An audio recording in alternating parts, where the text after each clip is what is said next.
Well, welcome back to yet another episode of Soccer Betting News. I'm your host, Desh, and with me in studio today is African football specialist, Mogale, Sathekge. How are you doing, sir? Moji, I'm fine, and yourself? I'm good. Thank you so much, and thanks for welcoming me to this episode, Desh. Of course, we have an absolutely blockbuster of a fixture to unwrap. We have Cape Town City hosting Supersport United at the Cape Town Stadium.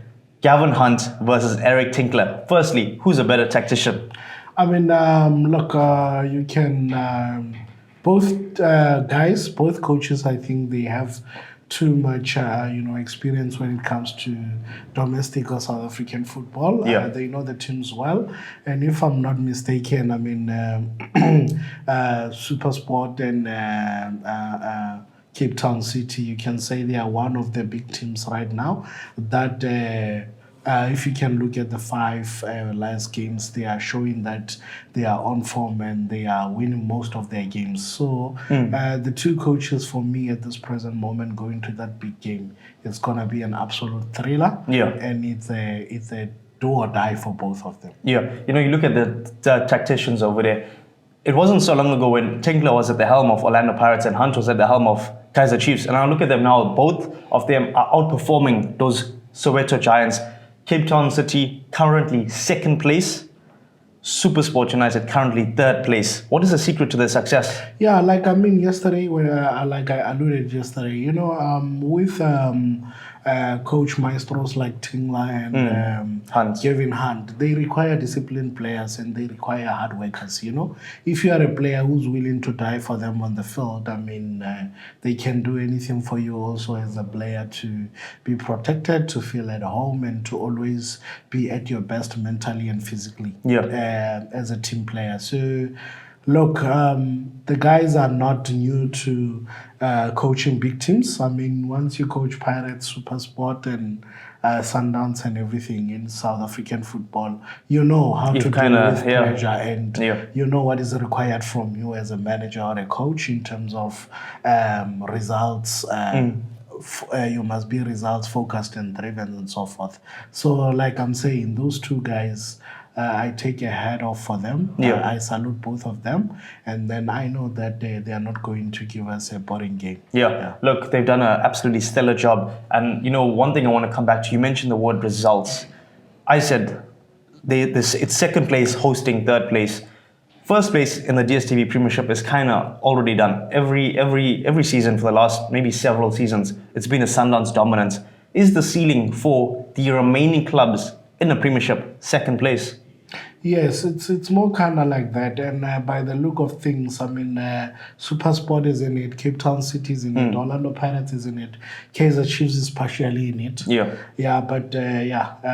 can tell, man, that Supersport and Cape Town City are coming, and believe you me, going forward, if Cape Town City they make available the budget available for them to buy competitive players, we will see a very different Cape Town City next season. They have been getting a host of players from international waters. I mean, I think Gonzalez is one of them. Darwin Gonzalez. I think he's from Uruguay, if I'm not mistaken. I think he's got 4 or 5 goals. He's been in the fray for some time. And if you look at someone like Mayo, who's really taken the league by storm, 8 goals. He's the top scorer. Does he continue his streak this weekend? Yeah, no, I mean, Mayo is Mayo, and Mayo, whenever he's in front of the goalie, he doesn't hesitate, So you are expecting certain players to come on the field and do the job. Likewise, even for Supersport, you know that if Bradley Grobler is there, one chance created, he will put the ball into the back of the net. So this is a very exciting and a thriller when looking at both teams and their style of play. I mean, Supersport just recruited a lot of young players who are tech-minded and so forth. It's no longer about defense. They play very interesting football as they have creative players going forward and so forth. So as Cape Town City, and I mean, with Cape Town City also come, let's also not shy away from the experience in the team. I mean, the likes of Abonotata and so forth. And Mkize as well. Yes, Mkize on the Supersport side, Onismo Basera is still there. And you kind of look at those kind of things, Bradley Grobler, The Terence sniper, Manja, you know, and the so forth. Igodora Yeah, there as so well. it's experience plus young talent combined, and with teams that play free-flowing football. You mentioned Krobler will put the ball in the back of the net, but honestly, clean sheet Keat has earned his nickname. The man has got 8 clean sheets in 16 appearances, 16 league appearances. I mean, that's second only to Ronan Williams. Does he keep a clean sheet this weekend? Look, I'm just going to give a typical example. You know Emmanuel Noah? Yeah. Emmanuel Noah. At Bayern Munich. At Bayern. Yeah. He can play 10 games clean Yeah. sheet, but come CR7, we know. The clean sheet is gone. Yeah. Just like that. Yeah. UEFA Champions League, Bayern versus Real Madrid, Yeah. then CR7 will do the things. Not even one goal. Yeah, you see. Yes, you know. So I'm just saying with players like Bradley Grobler, man, they don't respect who you are as a goalkeeper or Well, what look, you're he in his own capable right, I of. think he's got 100 PSL goals to his name already, so he's in that 100 club. Yes, you get my point. They don't respect who you are, and the men just need one chance. Yeah. Then, whack, 100%. he's done. Okay, let's talk about a very exciting Supersport prospect, Shandre Campbell. 5 goal involvements in 10 league appearances this season. He obviously scored in the Nedbank Cup as well, the goal that effectively knocked out Cape Town City from that competition. Is he going to be the difference this weekend? What a bowler. You know, when you look at South Africa and you look at Supersport breeding and The talent. giving us such kind of players like Campbell, and Pirates giving us the likes of Radomo, Radiopani, and there is this new one now at Pirates, Nkota, Mahau Nkota or something. I think from the MDC, if I'm not mistaken. If you look at those boys and see how they are playing, and also the young boy from Chiefs, the left-footed player. What's Mogale. it? No, the short one. MDC, the one from yeah, MDC. I think it's forgot Shabalala. his name. Yeah, Mduduzi Shabalala. Shabalala, yeah. You talk about you see those kind of boys. I mean, man, Shannon is amongst those type of next players crop of and talents, crop. You yeah. get my point. These boys, man, like I'm saying, I would, if I was Shannon, I would not rush to join a bigger team, so-called a bigger team in South Africa, in Pirates, Chiefs, and Kaiser Chiefs. Let's be honest, Because- it's Sundowns. I mean, Gavin Hunt even came out after that fixture in his post-match and he said it's only a matter of time before Campbell moves to Sundowns. They're going to come calling and it's just a matter of when. You know, he said he can't get excited about a player like Campbell because it's inevitable that he'll move on to greener pastures, as so many have done so in the past. When will he move to Sundowns? Let's move the conversation to that. I mean, look, I don't want him to go to any PSL team. Yeah. They He's happy at Supersport. They need to be more ambitious about his move, and they must believe in his talent to such an extent that they know that this boy can impress overseas scouts.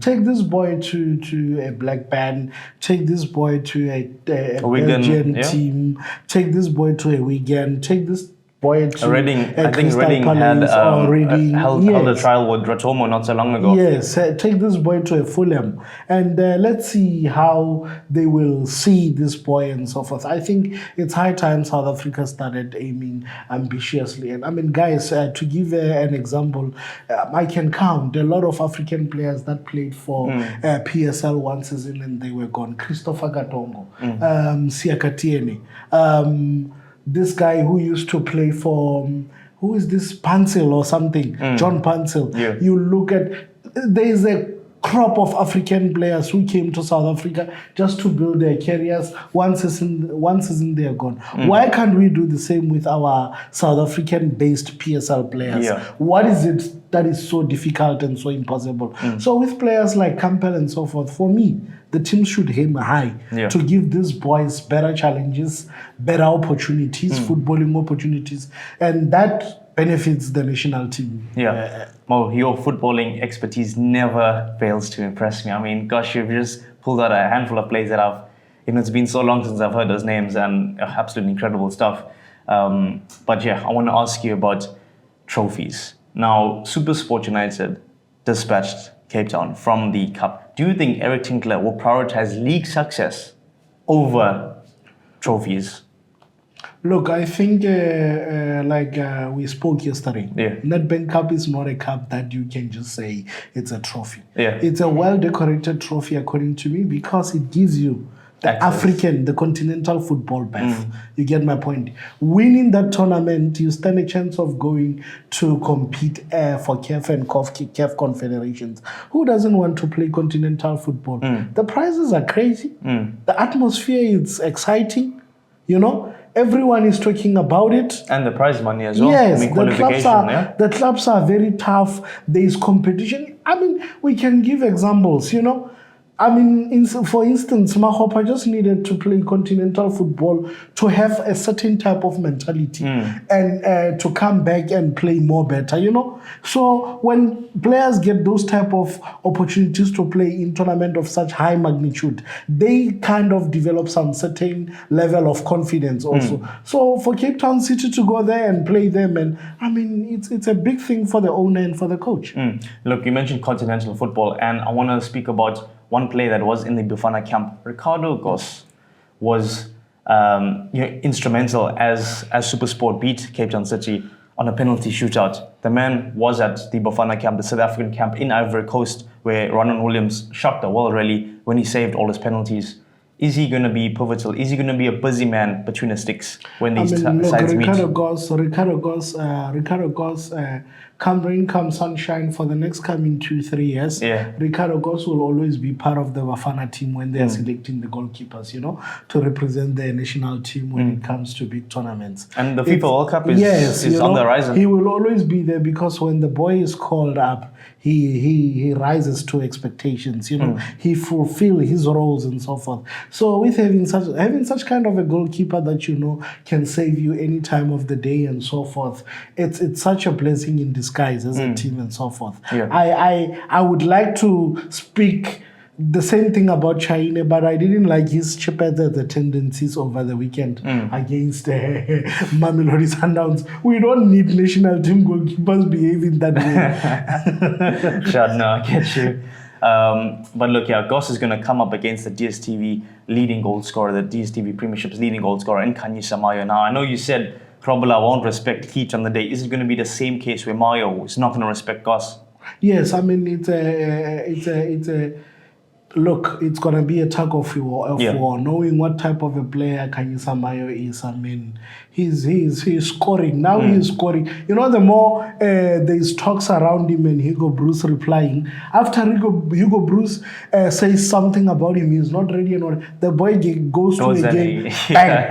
After Hugo Bruce says something, the boy plays a league game, bang. So the boy is just doing what he likes. And you can see that Eric Tinkler, as I've said, he has given all the ropes and entrusted his faith into the boy. And it gives him so much confidence to know that my coach trusts me to such an extent that he knows I can deliver and give him results. So what's stopping him from a Bafana call-up then? I mean, Hugo Bruce is there. There is a man in charge there, so you can't force him into the team and everything. So when Hugo Bruce says the man is not ready, then I mean, there's a lot of players that I think Hugo Bruce can call now. I mean, if it was according to my preference and so forth, I like, for instance, Luther Sai for me will always be a player that I will give a chance any time of the day. The Portuguese-based one. You get my point. Yeah? He's a player that I can give a chance any time of the day. And Kemit Erasmus, I wouldn't pull Erasmus in for higher performance or anything. I would pull Erasmus in for his smartness when he's on the pitch. He's able to play with the wingers. He's able to play with the oncoming midfielders. You have got a striker who've got a brains, who can put the ball down and play with the team. You are more dangerous team than a team that depends on a striker that's banging in goals. Look, I mean, once again, you've just shocked me, and I need to get your prediction in this one. It's a cup game, ne? It's in a DSTV Premiership league fixture. League fixture, yes. And it's going to be an epic one because it's number 2 and 3. Yeah, at Cape Town Stadium, so it's going to be a cracker. I'm sure it's going to be sold out. Let's give them a draw.